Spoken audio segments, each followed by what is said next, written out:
Hello students, this is Mr. S. Kumar. Welcome to Delta's Mathematics classes. मैं आपको deltas mathematics classes में स्वागत करता हूँ. These are the important questions for class 12th for board exams 2025. आइए देखते हैं इस क्वेश्चन की सॉल्यूशन क्या हो सकती है. आइए क्वेश्चन नंबर 1 देखते हैं.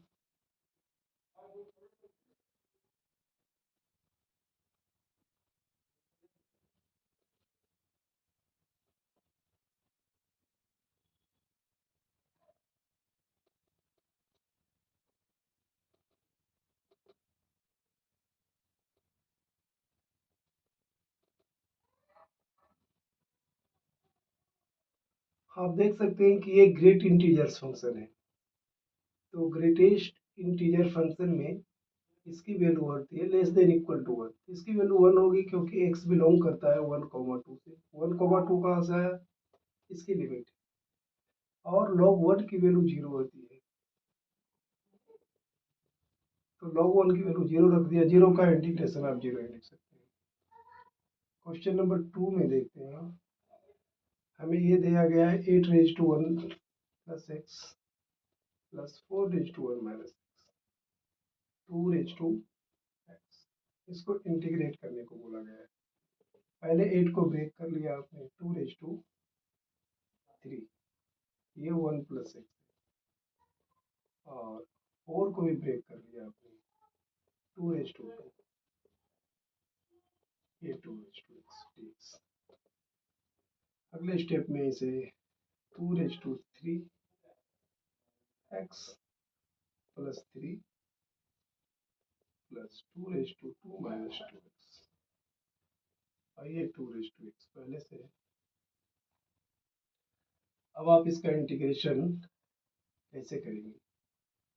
पहले तो आप इसे सोल्व कर ले, अलग अलग कर दे. 2 raise to 3x plus 3 upon 2 raise to x. 2 raised to 2 minus 2x upon 2 raised to x. Solve करेंगे तो आपका ये 2 raised to 2x plus 3 होगा और ये 2 raised to 2 minus 3x होगा. इसे सॉल्व करेंगे तो अभी पावर पावर से माइनस हो गया है ना. नेक्स्ट स्टेप, इसका इंटीग्रेशन कैसे करेंगे आप? 2 raised to 2x plus 3 upon 2 log 2. इसका 2 raised to 2 minus 3x upon minus 3 log 2. इसका दोनों का इंटीग्रेशन हो गया. कैसे? आपको मालूम है a रेज टू x का integration with respect to x में a raise to x log a होता है. अब इसमें से 1 अपॉन log 2 कॉमन ले लें आप, तो आपके पास क्या बचेगा? 2 raise to 2x plus 3 upon 2 और minus 2 raise to 2 minus 3x upon 3 plus. ये इसका आंसर हो गया. अब क्वेश्चन नंबर 3 देखते हैं. बोला है, गिवन है कि a is a skew symmetric matrix. अगर ऐसा है तो ए का ट्रांसपोज माइनस से हो. अगर हम इसका होल डिटरमिनेंट करते हैं, ठीक है, तो ये तो डिटरमिनेंट ए हो जाएगा और ये -1 रेज टू n डिटरमिनेंट है. जैसा कि आप जानते हैं कि के ए का whole determinant k raise to n determinant A होता है. इस तरीके से n यहाँ ऑड नंबर है. A determinant of A equal to minus A determinant. Solve करेंगे तो माइनस इधर आकर प्लस होगा, तो 2 ऑफ ए डिटरमिनेंट 0.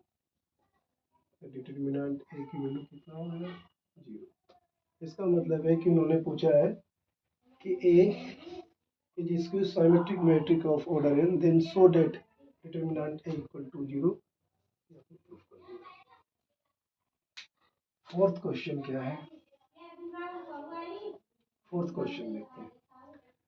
बोला है कि ए और बी दोनों यूनिट मैट्रिक्स हैं, तो अगर ए यूनिट मैट्रिक्स है तो इसकी डिटरमिनेंट 1 होगी, इसकी डिटरमिनेंट 1 होगी। फिर उन्होंने बोला है कि ये इंक्लाइन करते हैं कि एंगल थीटा थीटा पर, तो प्रूफ करना है। क्या प्रूफ करना है भैया, प्रूफ करना है A minus B unit vector का होल डिटरमिनेंट है sine theta equal to sine theta upon 2 equal to 1 upon 2 A, और ये प्रूफ करना है। कैसे करेंगे प्रूफ, आइए देखते हैं। थोड़ा सा इसे करके देखते हैं कि हम इसे कैसे प्रूव कर सकते हैं। देखिए हमें मालूम है कि a माइनस बी, अगर इसका स्क्वायर निकाला जाए तो इसे हम ऐसे लिख सकते हैं, डॉट प्रोडक्ट लिख सकते हैं, है ना। क्यों, क्योंकि कोई भी वेक्टर हो, डिटरमिनेंट का स्क्वायर को a डॉट ए लिख सकते हैं। इस हिसाब से देखा जाए तो आप अगले स्टेप में इस पर फोकस करते हैं, दोनों को मल्टीप्लाई करते हैं, तो A dot A unit vector के साथ, ये A dot A minus N dot A, फिर बी डॉट ए, फिर माइनस माइनस प्लस,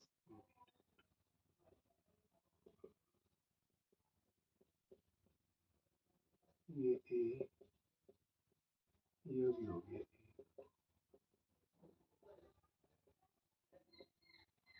देखिए इसमें भी कुछ चेंजेज है, आपको पता होना चाहिए। ए डॉट ए, है ना, vector A dot A determinant का स्क्वायर होता है, और ये कॉम्यूटेटिविटी को फॉलो करता है, इसे बी डॉट ए भी लिख सकते हैं, इसलिए इसे चेंज करके ए डॉट बी लिख दिया। नेक्स्ट स्टेप में इसकी वैल्यू आप 1 ले सकते हैं, क्योंकि ये यूनिट वेक्टर है, तो ये 1 हो गया, ये माइनस माइनस प्लस, और ये 1 हो गया, 1 प्लस 1 2 हो गया। अब आप 2 कॉमन लेते हैं, इसके पहले ए डॉट बी का आप प्रोडक्ट निकाल देते हैं। क्या होता है ये डॉट प्रोडक्ट में, ए मैग्नीट्यूड बी मैग्नीट्यूड, और साथ में क्या होता है, साइन थीटा नहीं कोस थीटा होता है, ये होता है। तो इसके आगे क्या करना है, जैसा कि पता है ये दोनों यूनिट वेक्टर की, इसकी वैल्यू 1 हो जाएगी, तो 1 1 1 1 जा 1 2 1 जा 1 2 1 जा 2, ठीक है, मेरे पास मिल गया कोस थीटा। इसमें से 2 कॉमन लेते हैं, तो 1 minus cos theta, 1 minus cos theta का फॉर्मूला जानते हैं, 2 sine square theta upon 2, 11th में पढ़ा होगा आपने, तो ये 4 साइन स्क्वायर थीटा अपॉन 2, ये सब किसके बराबर लेकर आए हैं आपने, इसके बराबर। आप क्या करना है, थोड़ा सा इस साइड करके देते हैं। आप क्या करना है, जैसे ही आप इस पर से स्क्वायर हटाते हैं, जैसे ही आप इस पर से स्क्वायर हटा देते हैं, 4 का स्क्वायर 2, स्क्वायर में पहले से 4 का स्क्वायर रूट 2, और साइन स्क्वायर थीटा में से स्क्वायर हट जाएगा, तो ये साइन थीटा 2 को इधर आप शिफ्ट कर देते हैं ना, इस तरह से आप प्रूफ कर पाते हैं कि sine theta upon 2 equal to ये। ओके, अब लास्ट क्वेश्चन एक है, उसे भी देख लेते हैं, है ना। ओके, आपको समझ में आया होगा।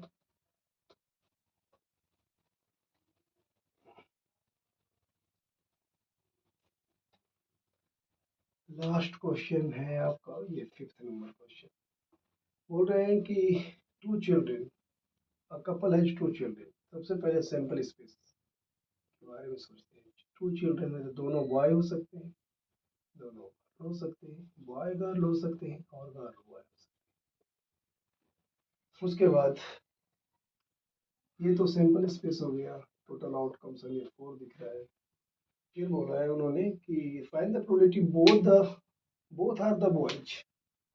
तो लेट कर लेते हैं इसे, let A equal to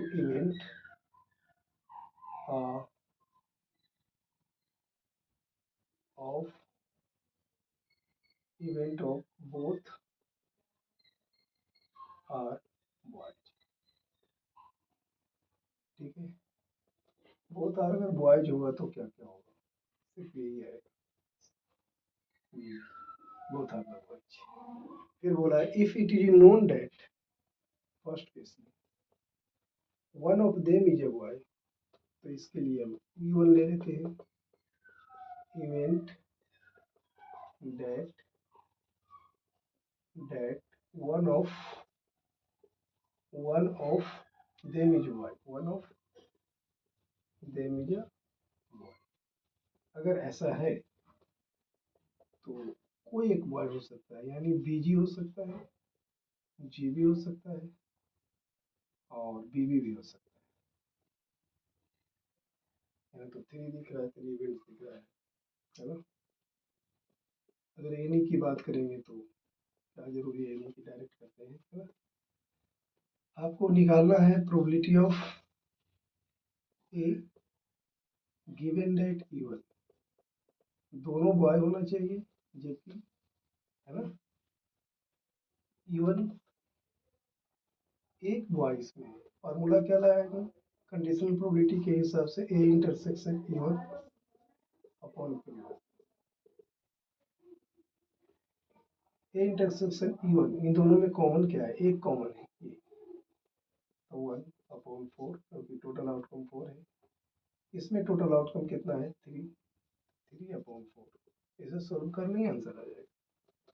second में हम E2 लेते हैं, बोल रहा है कि the older child is boy, the older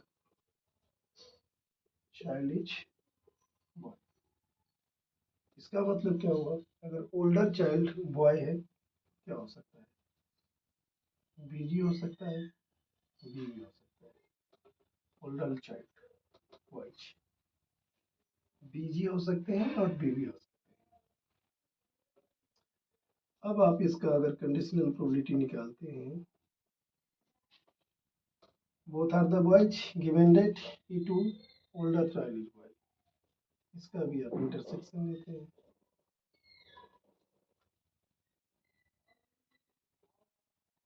तो इन दोनों में कॉमन तो एक ही है, तो ये 1/4, इसमें 2 है तो 2/4 सोल्व करेंगे, 1/2 आएगा, इसे भी सोल्व करेंगे। तो ये इम्पोर्टेंट क्वेश्चन है, ज़्यादातर बच्चों को आता भी होगा। जो बच्चे को नहीं याद है कैसे करना है क्या है इसमें, तो आप देखिए और याद कीजिए कि इस तरह के क्वेश्चन हम बोर्ड में अगर आ गया तो कैसे कर सकते हैं, तो इस तरह कर सकते हैं। ओके।